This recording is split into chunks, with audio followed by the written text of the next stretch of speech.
Magandang umaga po sa bawat isa. Welcome po sa ating morning devotion. Kung meron kayong mga Biblia, buksan niyo po sa John chapter 20 verses 11 to 18. The Bible says, "But Mary stood without at the sepulchre weeping. And as she wept, she stooped down and looked into the sepulchre, and seeth two angels in white sitting, the one at the head and the other at the feet, where the body of Jesus had lain. And they say unto her, Woman, why weepest thou? She saith unto them, Because they have taken away my Lord, and I know not where they have laid him. And when she had thus said, she turned herself back and saw Jesus standing, and knew not that it was Jesus. Jesus saith unto her, Woman, why weepest thou? Whom seekest thou? She, supposing him to be the gardener, saith unto him, Sir, if thou have borne him hence, tell me where thou hast laid him, and I will take him away. Jesus saith unto her, Mary. She turned herself and saith unto him, Rabboni, which is to say, Master. Jesus saith unto her, Touch me not, for I am not yet ascended to my Father, but go to my brethren, and say unto them, I ascend unto my Father and your Father, and to my God and your God. Mary Magdalene came and told the disciples that she had seen the Lord, and that he had spoken these things unto her. So ngayong umaga ay kunin po natin ang phrase na ginamit po ng mga angel kay Mary Magdalene at maging po ng ating Panginoong Jesus after po ng resurrection. According to verse number 13, and they say unto her, Woman, why weepest thou? And then in verse number 15, Jesus saith unto her, Woman, why weepest thou? So yun po ang ating titignan at pag-aralan ngayong umaga. Why weepest thou? Si Mary Magdalene ay makikita nga po natin na siya po ay umiyak doon sa libingan. At kung atin pong titignan ay ganun din. Napakarami po na mga umiiyak sa ating kapanahunan sa mga samut-saring problema o kaya sitwasyon na kinakaharap po, mga pagsubok o kaya hamon sa buhay. At lalo pa na makikita po natin na same scenario kay Mary Magdalene na kung saan ay nakikita po natin throughout the centuries na napakarami po ang umiiyak sa libingan. At maging ang Panginoong Jesus, mapapansin po natin na siya rin po ay nakaranas ng pag-iyak doon sa libingan na kung saan ay si Lazarus ang nandoon po sa libingan. At makikita natin na yun po ay recorded sa John chapter 11 and verse number 35. The Bible says, Jesus wept. So, makaka-relate din po tayo sa sitwasyong ito sapagkat maging tayo man ay gayon din.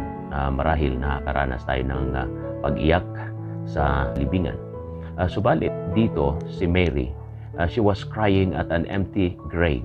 The cross and its tears were past. At makikita po natin na kung saan si Mary at maging po yung other women had found the grave empty. And ang ating Panginoong Jesus ay tunay na siya nagbangon at nabuhay na maguli mula sa mga matay. This was a time of triumph, not of tears. So kaya pansinin po natin itong ating pag-aaral ngayon, Why weepest thou? At tignan po natin at i-relate po natin sa ating mga personal na buhay, lalo na sa panahon natin ngayon. So first of all, Mary wept because she believed the worst. In verse number 13, she doubted the promise of the Lord. Jesus had promised he would rise from the dead in John chapter 2 verse number 19. So kung makikita po natin, sa puntong ito ay hindi na po naalala ni Mary ang pangako ng Panginoon. When we doubt God's promises, we are overcome by anxiety. Mary had come to the tomb to anoint the body of Jesus. She had come to do the work of an undertaker. Even the empty tomb hadn't convinced her Christ was alive. So kaya dito makikita po natin na pinaniwalaan niya po kasi yung worst. Ano po yung kanyang pinaniwalaan? Pinaniwalaan niya na ang katawan ng ating Panginoong Jesus ay ninakaw. So sa madaling sabi ay mas pinaniwalaan ni Mary na mas makapangyarihan ang mga kaaway ng Panginoon kaysa sa kanyang kaibigan, ang Panginoong Jesus. So ganyan po ang nangyayari sa atin kapag mas pinaniwalaan natin na mas makapangyarihan o kaya mas malaki ang ating problema kaysa sa ating Diyos. Kaya yan po ang nagiging cause ng ating depression. So we need to doubt our doubts and believe our beliefs. In times like this, na kung saan ay di may iwasan na tayo po ay pinanghihinaan ng loob, kinakailangan po na lalo pang paigtingin natin ang ating pananampalataya. Secondly, Mary wept because she thought she was alone. In verse number 13 again, makikita po natin ang sinasabi ng Bible, and they say unto her, Woman, why weepest thou? She saith unto them, Because they have taken away my Lord, and I know not where they have laid him. So again, Mary doubted the presence of the Lord. Sabi niya po dyan sa verse 13, They have taken away my Lord. I know not where they have laid him. So, makikita natin na iniisip niya sa puntong ito na siya po ay nag-iisa na lang sapagkat wala na nga po ang Panginoon. Subalit, hindi niya po na-realize na ang ating Panginoong Jesus ay nandun lang. Nandun lang ang ating Panginoon. Alam niyo po, kapag iisipin natin na tayo nag-iisa, yan po, nagiging cause ng depression. Yan din po ay naranasan ni Elijah nung iniisip niya, tinakala niya na siya po ay nag-iisa. Sa 1 Kings chapter 19, makikita natin doon na kung saan ay gusto niyang tapusin na ang kanyang buhay. Yan ay kanyang hiniling sa Panginoon dahil akala niya siya na lang ang nag-iisa. Na kung saan ay hindi lumuluhod o kaya sumasamba sa Diyos-Diyosa na si Baal. Subalit, ang sabi ng Panginoon sa 1 Kings chapter 19 verse number 18 ay siya ay nag-iwan ng 7,000 sa Israel, na kung saan ang lahat ng tuhod na yun ay hindi nagsiluhod kay Baal. So ganun din po tayo, ang nagiging cause nga ng depression kapag iniisip natin na tayo lang ang mas nahihirapan sa problema, na tayo lang ang nakakaranas ng matinding sitwasyon nating kinakaharap, o kaya tayo na lang nag-iisang nagtatapat at ang iba ay hindi na nanatiling tapat. So nagkamali po tayo. Alam niyo po, kapag dumating sa punto na iniisip mo, inaakala mo na ikaw ay nag-iisa, tandaan mo, ang sabi ng Panginoon, hindi tayo niya kailanman iiwan ni pababayaan man.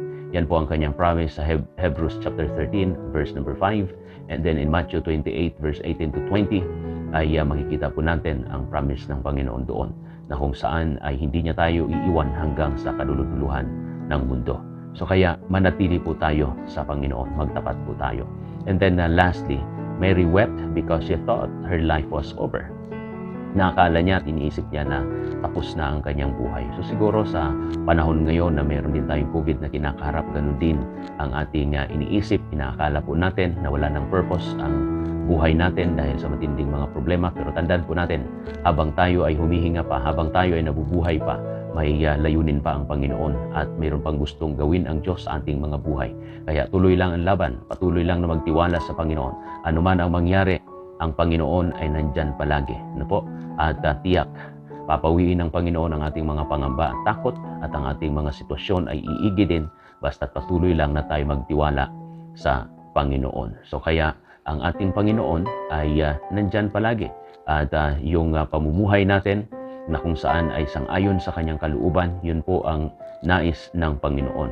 So kaya ang hamon ko po sa inyo ngayong umaga ay patuloy lamang po na tayo ay mabuhay sa biyaya ng Panginoon, sa kung ano ang gusto ng Panginoon ay yun po ang ating gawin at ang kanyang kalooban, at tiyak bibigyan tayo ng Panginoon ng kapayapaan, at gayon din po naman sa atin pong purpose ng ating buhay sa mundong ito ay ipapakita ng Panginoon na tunay na napakaganda po at napakaigi ng buhay na kanyang prepare sa atin.